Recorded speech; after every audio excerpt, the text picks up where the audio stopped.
Well, good evening and welcome everybody. It's so glad to have so many. I didn't know if this was going to be an interesting topic or not, but I can tell you from experience, I was going to come on like this. I've spent many an hour like this in my sunfish. This is about capsizing, which we all do at some point in time or another, and how to prepare yourself to help yourself when we capsize. Everybody capsizes. It's something we all do. It happens to the best of us. It happens to the worst of it. But most of the time, it is a big surprise. It's usually something you kind of go, oops, how did I do that? Well, before we ever go on the water, we have a few things we need to do to prepare for a capsize. And I'm going to show you a few things that are critically important. Many of you already know this. If you don't, you will. Wear it, wear it, wear it. Because with it unzipped and unclipped, it is not a life vest. It won't save your life. It won't help you get in your boat. It will do absolutely nothing for you but get in your way. Wear your life vest zipped and clipped. If you knew you were going to have a car wreck, you would probably go, oh, wait, just a minute there. Let me put my seatbelt on. If you knew you were going to capsize, you would say, not going to capsize yet. Let me get my life vest unzipped and clipped. Did I get it? Did I get it? Okay, now I can capsize. Okay, it does you no good to go into the water flailing with sheets wrapped around your ankles and sheets wrapped around your arm if you don't have your life vest on. I've had more than one occasion where I was extremely grateful I had it on, but kept it because it kept my head above the water. That's the idea behind this. Zipped and clipped. On this life vest, I have a whistle. Now, this is required by the Coast Guard, and the only thing the Coast Guard requires of your life vest is that it be aboard. You also have to have a noise-making device aboard any vessel, whether it's a kayak, canoe, sailboat, up to 15 feet, other things. Then beyond that, you have to have throwables and so forth. But this is very handy because if you're way out towards Honeymoon Island or the Causeway, and you've gone over, the wind is coming from the east and blowing steady to the west. It's cold. If I blow that repeatedly, they're going to hear me. If I shout till I have no voice, they're not going to hear me. So before you ever go back out, make sure you have your life vest, you have it on, zipped and clipped, and you have a noisemaker. This is another thing that will help you in many ways. This is a painter. Does everybody know what a painter is or a bow line? Nod. If you don't, this is a line that's tied with a good knot, a bowline, to your front handle that's on the front of your sunfish. All sunfish have the lift handle on the front. I would not tie this permanently to my boat because what happens is even though you rinse it every single week, where you leave that tied in a bowline around your handle, the salt gets to the chrome. That's not an expensive piece of metal on the front. It may look shiny and bright, but it's not. So if you leave it there week after week, after several months, you'll notice it's starting to bubble and blister and crack, and eventually it will corrode, which then gives you a very weak spot on your boat for the handle. It's not an easy thing to replace a handle either because you have to get inside and do it. The only one I know that knows how to do it is Stu Smith, and he is not doing that sort of work anymore. So if you have a painter on your boat, I suggest you take it off, rinse all around the handle and dry it before you put it away. Most of us cover our boats. I cover mine, but that will also help prevent that bubbling, blistering process that corrodes the handle of your boat. My best recommendation for the length of a painter is no less than the length of your boat, which is 14 feet. Mine is double that. Always was. Mine is 28 feet long because I'll show you before this class is over how to tie bowlines in your painter so that you can use it as a ladder. If it's too short, you can't get the ladder steps where you need them. And it's too late to get out there and put a painter on your boat after you've already started racing. Not an easy thing to do unless you jump out of the boat, get in the boat, tie it like this with a life vest doing this, not something fun or easy. So make sure before you go out, you have a painter on your boat and it is tied securely. One of the things I don't like to see on boats, and I must tell you, I have a lot of experience as a safety boat operator. I did it for windlasses for years and another place for years. I was a trained instructor for power boating and so forth. And I trained a lot of sailing instructors to operate a power boat around small boats. And unfortunately, we have some gals in our club that do it. And I have said something, but they want it that way. So that's okay. That's their headache. But listen to me for a minute. If you do this, you might want to think about it for a minute. If you go out racing and you have an anchor in your boat and your boat capsizes and turns turtle, that anchor is going to go out of your boat. It's going to go down to the bottom and it's going to hold your boat upside down. If you have it in your boat, you have it in the cubby, it might stay there and it might not, but it's also adding weight to that boat. And if it's just in the cockpit, it's going to slide to one side or the other, making it really difficult to right your boat. I do not recommend racing with an anchor in your boat. One of the other things it is, and if it were brought to contest, I'm not sure how it would turn out, is it's also considered ballast because it's removable and it can add weight. So if you need a little extra weight in your boat and you tie an anchor to the inside of your boat, it's could be considered to be movable ballast. Now, whether or not you're going to be DSQ'd for that by hearing, I don't know, but I don't recommend you carry an anchor in your boat. If you want to go out sailing after the races, please come in and get your anchor and secure it to your boat so that if you want to anchor your boat out at one of the islands, you can do that. But if you capsize or if you've ever tried to ride a boat with an anchor tied to it, holding the boat upside down, it's a very difficult proposition. It's very difficult to even untie it. I had one lady at the Women's North Americans over at Clearwater Community Sailing Center, and not only did she have an anchor, she tied it on the end of her painter. And she took that anchor and she wrapped it around and around and around and around and around and around and around and around and around all the way to the end, her mast. So when she went over, it unrolled, it went straight down. The wind and the waves got her boat, turned it upside down. And the only way we were able to get that boat out was wait till it drifted to Compass Island, push it up on its side and untie the anchor from the mast. Not a good idea. Painters should be reserved for towing or for ladders. They should not be tied to anything else. You can secure them. I found the best way in my boat to secure my painter was to loosely tie it this way, or even not completely come through here, but to have it loosely tied like this. Once I bring it back from the handle and then tuck it up under the bungee that holds your board. You know, the bungee strap that goes around the combing. Are you guys still using that?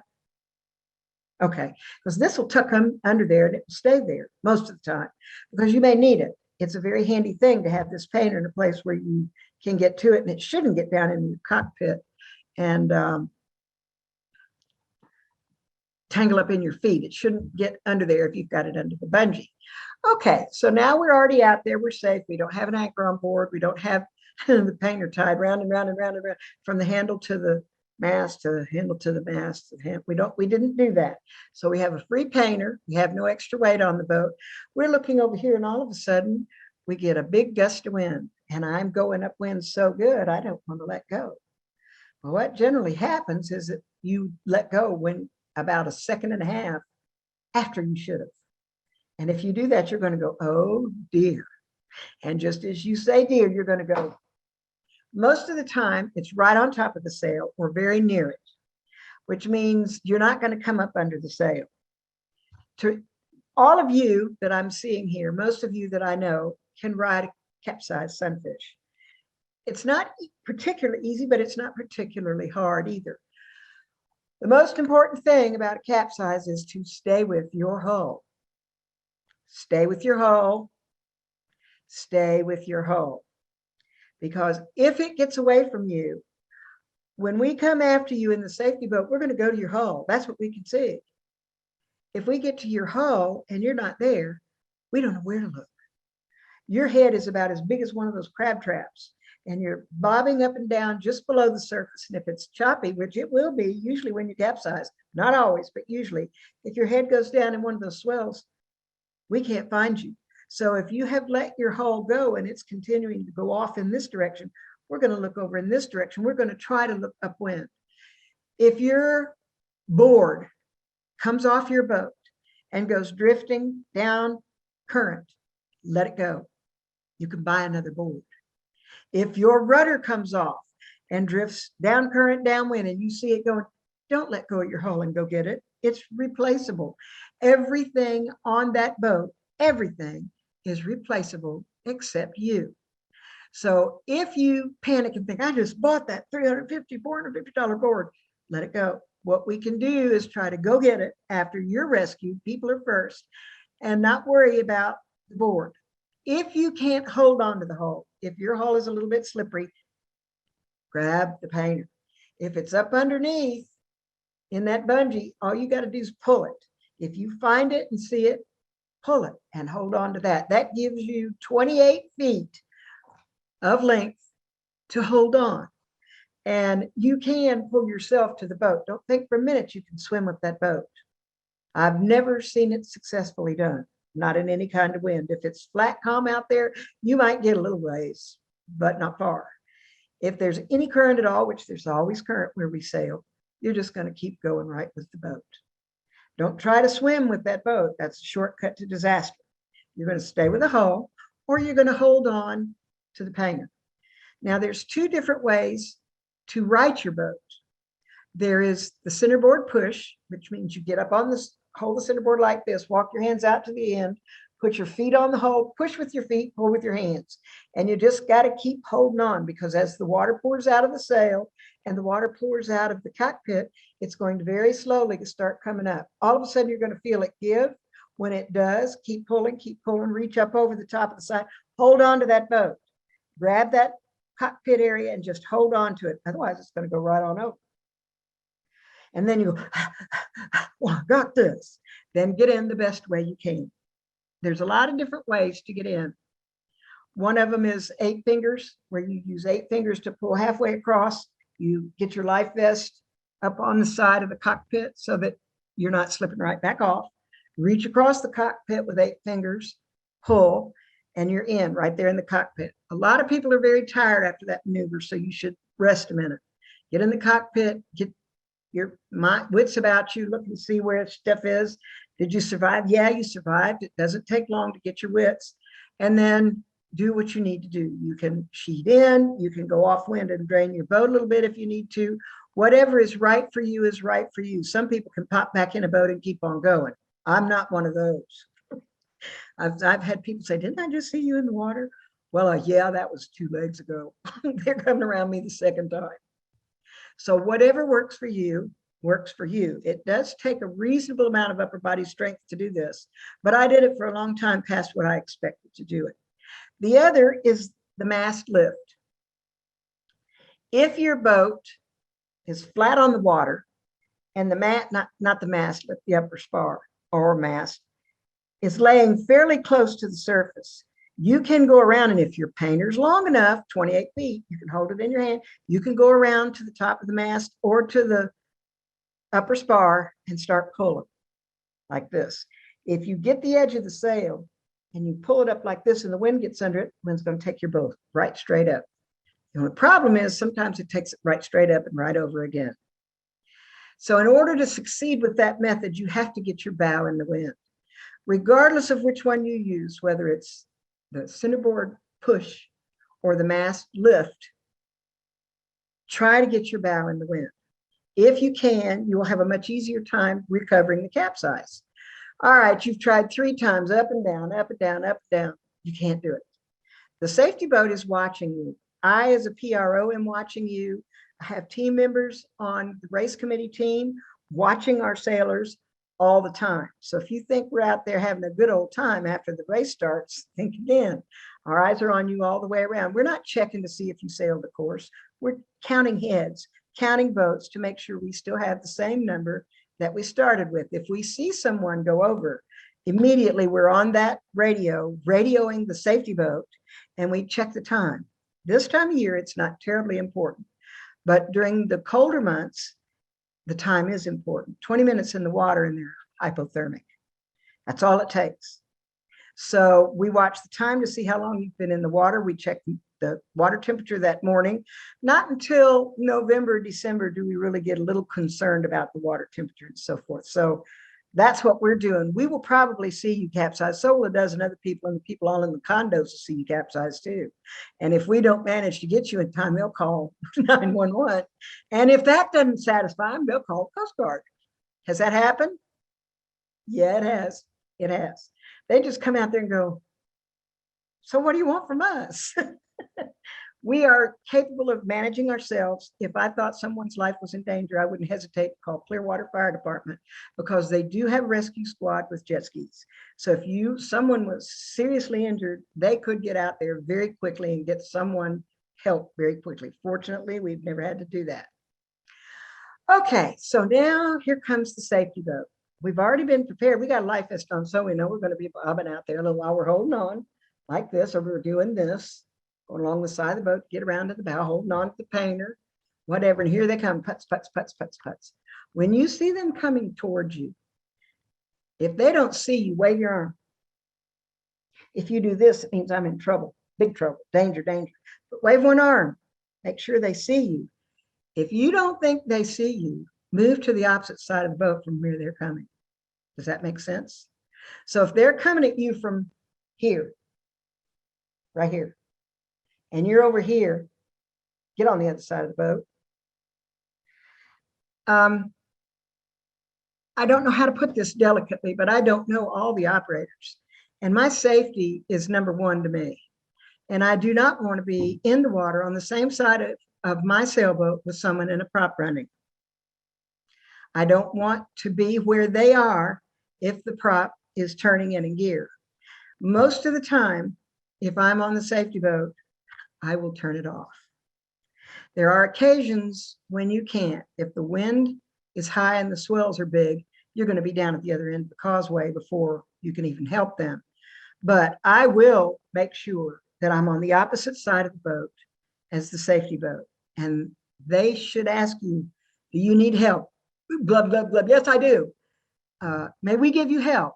Blah, blah, blah. No, not a good answer. If they came out there to help you and you've tried to ride it 2 or 3 times, don't try to ride it anymore. Your strength is gone.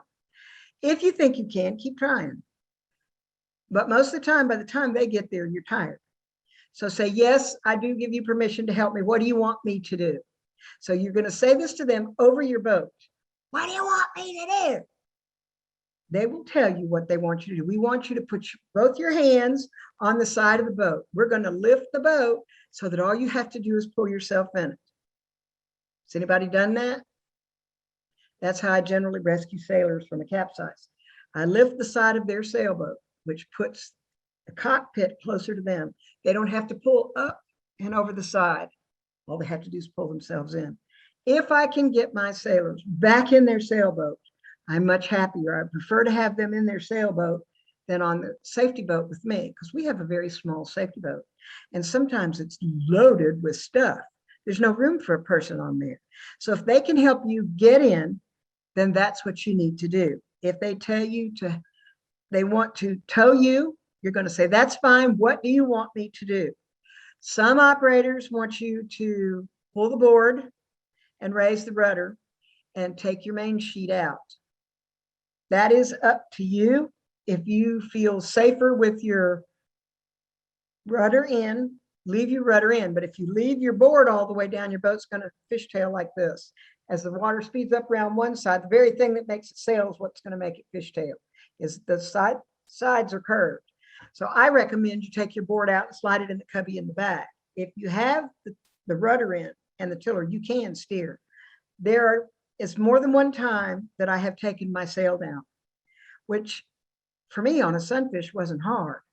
If I didn't overtie it, if I didn't up, down, in, out, over, across, around this way, I could lay on my tummy with the mast in front of me about this far, untie it from the cleat, pull the lines loose, go hold on to the halyard, go sit in the back, put your arm out and let the sail drop in your arm. Then you take both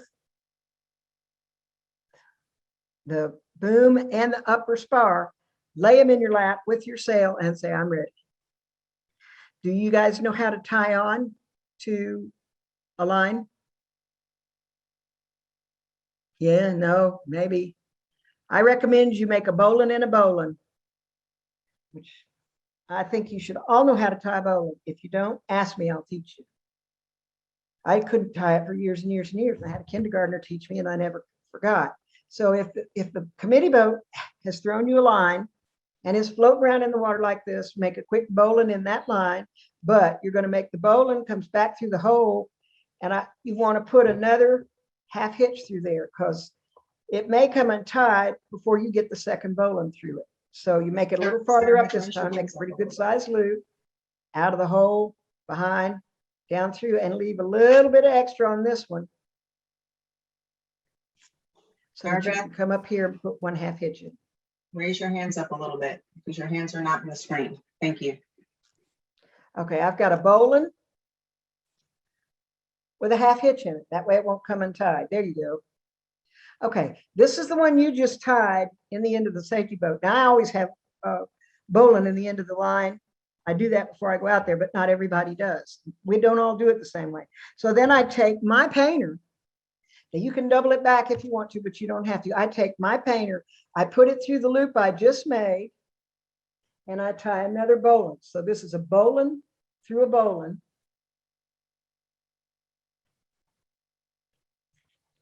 Like so, and you've got pressure on both lines, which means they won't let go. How easy is it to get out? Turn the bowline over, break its back. And this way you can take yours off first and say, go ahead, I'm fine. You can paddle in with your board, but not very far. Don't count on going very far with your board. Some of them carry the little prattlers, the Optimus dinghies. All the Opties have them in the big fleets. They'll have these little things that fit on their arm, and they paddle with them like this, and that'll get you back to shore. The last thing is if your boat turns turtle. If it turns turtle and either gets its mast in the mud or its upper spar in the mud, and there's a suction on the bottom of your boat, it's almost, I say almost, it's almost impossible to ride it by yourself because you've got a mast in the mud and you've got suction on the hull. In that case, if you suspect the mast is in the hull, you need to let the safety boat know. Say the mast is in the mud, not in the hull, in the mud. The mast, I believe, is in the mud. Normally, when the mast is in the mud, the bottom of the hull, the part that sails across the top of the water, is to the wind. And the wind is pushing on the bottom of that hull, holding that mast in the mud. The only way to get it out is to rotate that boat like this on the mast and get the hull away from the wind. If you can get it all the way around 180, the wind will now blow your hull off the mast and it'll come up and it goes blop, blop, blop all over your deck. I've seen Paula do that. I've done it more than once. You know, you come in with this big blop of stuff on your face, big blop of stuff on. They know where you were. You were in the mud. Yes, I was in the mud. How'd you know? Well, obvious. If a safety boat is attempting to do this, they need to be holding on to your painter. And it makes me very nervous when they don't have you close by. Because if they're maneuvering with the boat and the current is very strong, you can be way down there before they realize what's happened. If you're getting too far away, rest and start blowing your whistle as hard and long as you can blow it. Toot! Because some of them get so intent on what they're doing, trying to get that boat out of the mud, that they forget there's a person in the water. The person's what we're there to rescue. And I'll tell you, if it's stuck good in the mud, it'll still be there next week if you don't get it out. Okay. Now, last thing I'm going to show you how to tie, and I still do this. What I do with my and this little bitty groove, you wouldn't think I could lose it, but I do. Okay. If you don't have as much upper body strength as you wish you did, like me, and I was still doing this even after I had hip surgery and all, and I still will if I have to get in this way. The reason I have such a long painter is it is tied with the bowline like this through the handle. This is the handle of the boat, and I'm bringing it back towards me. I bring it all the way back towards me. Now this is the mast coming back from the handle Make one loop around the mast like this. Why do you suppose you do that?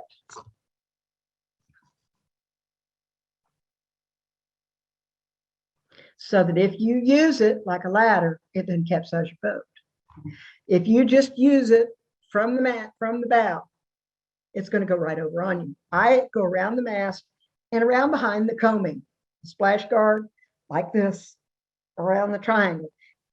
So I've got this, I've got it one loop like this around the mast, and on this side it comes around the coaming and over the side. Now I start doing this. You know how to make a bowline? Well, you do a bowline on a bite. Instead of going all the way to the end, you get it about this far down. Go through, around, and back down again. Put your hands up. We can't see your hands. Thank Can you now? Sorry, yes. Okay, this is the closest step to the top. Okay, you go down a ways farther than you think, unless you've got real long legs. You grab another section. You're going to make a bow loop, grab a bite, get a bite of the line, come out just like a bowline, except you're going to use this bite instead of the end, and make another loop. I can't tell you how many times I've helped people get out. Now there's the next loop, and so on. When you drop it down in the water, it should be coming around the mast, around the coaming, all the way across the cockpit. It needs to be across the cockpit. And now you have a nice ladder. There's the bottom of it. Actually, the bottom would be much lower. Okay, you're only going to get one good shot at this because the boat's going to start coming toward you. And it doesn't take nearly as much strength as it does the other way. Put your foot in the bottom one, but don't pull with your foot yet. Get ready, because you're going to reach with your hands up here or up to the top loop. Put your foot in the loop, push down with your foot. It's going to start pulling the boat towards you. Take your other foot, put it in the next loop, reach across the cockpit if you're there yet, grab the other side, put your foot in the next loop, and roll in there. Guess what? You just got in without having to pull yourself with upper body strength into the boat. We used what women do best, their legs. Most women's legs and hips are much stronger than their arms and shoulders. There are exceptions, but most of us have much stronger legs. That's why they teach you to fight with your legs, not with your arms and shoulders.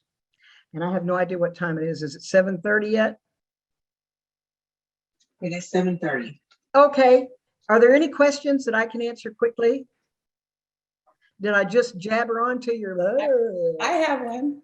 Okay, Paula, go. Okay, so I tie my painter to my mast and run it through my handle and then That's fine. under the bungee. So As long as it goes through that handle, you've got 2 points of pressure.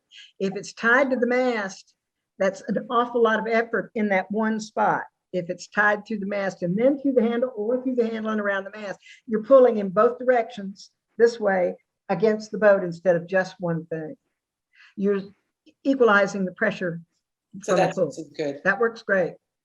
And if no one does, I'll let other people ask a question. I have another one. How could they after that blabber? Well, does someone else have a question? Okay. Doesn't look like it. Okay, so my other. Oh, okay, Chris. Oh, good. Chris. You're muted. You're muted. Nice, Chris. I was scratching my back. Oh. Oh, me too. This is what psoriasis looks like. So now I've got it all over. Normally I have it on my feet. So we got to get out there sailing tomorrow. I don't like all this waiting and deciding, do we go, don't we go? Blah, blah, blah, blah, blah. I'm ready to go sailing, ladies. Let's just keep our fingers cut and say to the wind gods, blow me up a good one. So, any other questions? I had another one on the safety boat. When they're coming to you, should we make sure they're approaching us from downwind? Can't always do it. If you capsize upwind, say closer to the causeway, and they were downwind, yes, you're coming upwind, but if they have to circle around to come back to you, they may be coming downwind. That's why I told you, Get on the other side. your safety is your responsibility. And if they're coming at you from downwind with wind behind them, you get on the other side of the boat. I always tried to keep my boat between me and the safety boat, unless they're pulling me up by the seat of the pants. They never had to do that. I was always able to get back in. Sometimes I was too tired to get in by myself, but with a little bit of help, with them holding the boat up or shoving me up or whatever it took, or towing me in, I never had to get in the safety boat. I was pulled in the safety boat one time and the whole top of my bathing suit came off, and it was a guy in there and he kind of went, "Oh, I'll do this any day." That was a long time ago. So I prefer to keep the safety boat on the other side of my boat. Okay. I know they're good. I know they're practiced. I know they're trained, and I know I'm good and I'm practiced and I'm trained, but that doesn't mean squat if I forget something or if something unpredictable happens. That's why, if in doubt, I pull the key. I pull the kill switch, and I always have it on me. Always. I always have it on me. And if something goes askew, I'm gonna pull it right out, because that stops the prop. Even if you have it in neutral, you put it in neutral, you've still got a prop turning with some force behind it, because it takes a little bit of time for that prop to spin down. If you pull the kill switch, there's no way that thing's going to keep turning. It's just dead right there. That's mine. That's what I was taught. That's what the Coast Guard taught us. You stop that prop, no matter what, you stop that prop. So if I don't have confidence in them doing that, I will make sure I'm opposite of the safety boat approaching. And if they come around to where I am, I'm going to get on the other side, unless my arm's broken or something. I can't. The other thing is, I had someone in that same race over in Clearwater Harbor that capsized, and I believe she's a windlass. And I said to her, it was Ann Newton and me, and I accidentally pinched my finger between my safety boat and hers, and it broke my finger, my little finger. So I found a shell where they fired shells, put it on my little finger, and attempted to help her. I said, I want you to go to the transom. She kept swimming where we were. She kept swimming to the safety boat. And I said, I don't want you over here. I want you to go to the transom of your boat. What's the transom? You can't help people sometimes that can't help themselves. So she was small enough. Ann Newton and I got her by both arms in the back of the bathing suit and pulled her into our boat and tied her off. So, you just, sometimes if you're in the safety boat, you have to measure the ability of the person you're trying to rescue and just tell them to be quiet, do what I tell you to do. You're going to be fine. You're safe. I know what I'm doing. What I want you to do is thus, thus, thus, thus. And generally, they know what they're doing. We've had a couple of gals that didn't understand that when you're being rescued, the person in charge, well, you are for your safety, but the person in charge are the people that are rescuing you. Most of them know how to do it. Most of them. The other thing I don't want you gals to do that I've seen done is when someone goes in the water, somebody else jumps in to help rescue them. That goes against all my training, all my first aid training, all my boating training and everything, because now not only do you have one person in the water, but you got two. So if I'm approaching them from the safety boat and somebody has jumped in the water to help them, now I got to look for this one and I got to look for this one, and I got a boat and I got to look for this one and I got to look for this one. If you can help someone by sailing up to them, let your sail out, grab it onto them if you can, or throw them a line or a life vest or something to hold on to, that is far better than trying to rescue them in the water. It's very difficult to do, to rescue someone from the water. That's hard to do. You almost cannot get someone else into the boat. Their boat, it's real hard to do. So unless it's a matter of life and death, or you think they're going to drown, because they'll take you down with them. And we do have some ladies that don't swim.